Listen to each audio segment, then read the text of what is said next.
na hapon sa atin. May bagyo kasi kaya hindi tumitigil ang ulan. Hindi kahapon kasi, o nung linggo,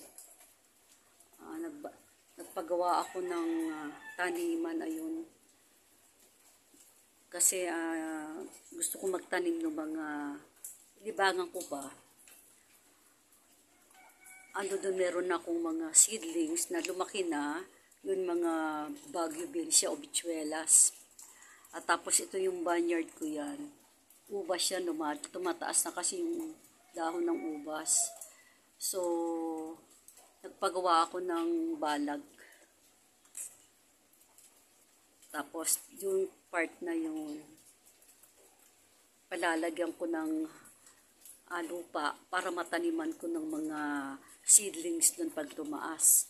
Katulad ng lechugas at saka yung sili. Yan. Ngayon nilabas ko lahat yung mga panim ko. Pero hindi ko siya maayos kasi mula kahapon panay ang ulan. Actually, nung linggo pa umuulan.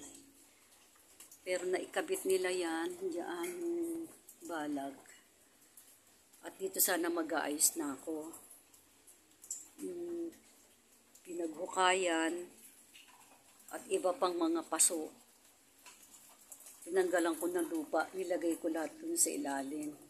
Ayan, ngayon, basang-basa siya. Hindi ako makalapit kasi umuulan. At ito yung mga ornamental plants ko, aayusin ko siya, yung mga Orlando. Ito kasi yung mga ornamental plants ko. Tapos, gusto ko mangyari yung bandaron, yun yung vegetables, saka kung may prutas, lagyan ko ng prutas. And actually, ito yung puno ng rambutan. Ayan. Marami na kami na harvest and siguro nakalahating sako. Hindi kami makapag-harvest ngayon kasi umuulan nga. Anyway, hindi ko alam kung hihinto ang ulan bukas kasi nga gusto ko natanggalan ng mga lupa yan at ilagay doon. Meron ako 2 sakong loam soil. Yun na ibabaw ko doon sa mga lupa na nilagay ko doon sa ilalim yan, sa loob. Problema nga basang-basa. So hopefully, sana huminto ang ulan at maayos ko na itong mga tanim kasi nakakalat siya eh. Ilalagay ko yan dun sa likod ng bahay para masinot dito. Actually, kayo ng umaga naglinis na ako. Kahapon ang kalat niyan. Unti-unti ko pag humintong ulan, tatakbo akong palabas. Pero ito yung target ko eh. Yan, yun yung lupa doon. Para meron akong mapaglagyan ng mga matataas na yung seedlings ng sili at saka lechugas. Ililipat ko dito siguro yung sili o kaya lechugas. Bahala na. Ang worry ko itong itong ubas, yung vineyard. Vineyard ko dito. Masyado na matubig kasi gusto niyan init eh. Walang araw. 3 taon. 3 araw ng 3 days na hindi sumisikat ang araw. Ganyan lang makulimlim at maulan. Kasi nga may bagyo. So hopefully, matapos ko to. Paunti-unti lang naman. At makita nyo yun yung marble photos ko. Ayun. Ito may photos ako rito pero hindi ko alam kung anong tawag sa photos. Ito ay binigay lang sa aking kaibigan. Pero lumago na siya. Ang ganda na siya sa baba. Ayan. At itong aking rubber plant. Rubber plant pa lang. Tignan nyo. Tinutulang ko yan. Ito. Nagkaroon siya ng 3 stems. Gumami lalo yung ang galing. Gumami lalo yung branch niya. 1, 2, 3.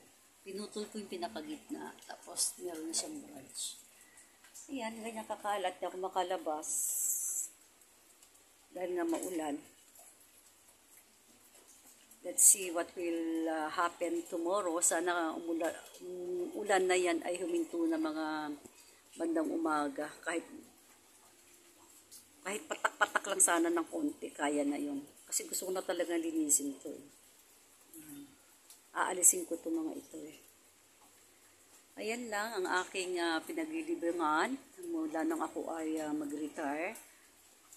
Sabi ko magtatanim na lang ako. Actually, sabi ng ate ko, bumili ka na lang sa palengke. Pero hindi eh. Ito yung hilibangan talaga. Nakakatuwa rin kasi pagka katulad nun, yung Baguio beans, meron na siyang mga dahon, makapit siya dun sa balag. Yan pala ngayon ang aking maipapakita. Titignan natin bukas, sana umaraw na bukas para makapag-ayos-ayos na. See you later!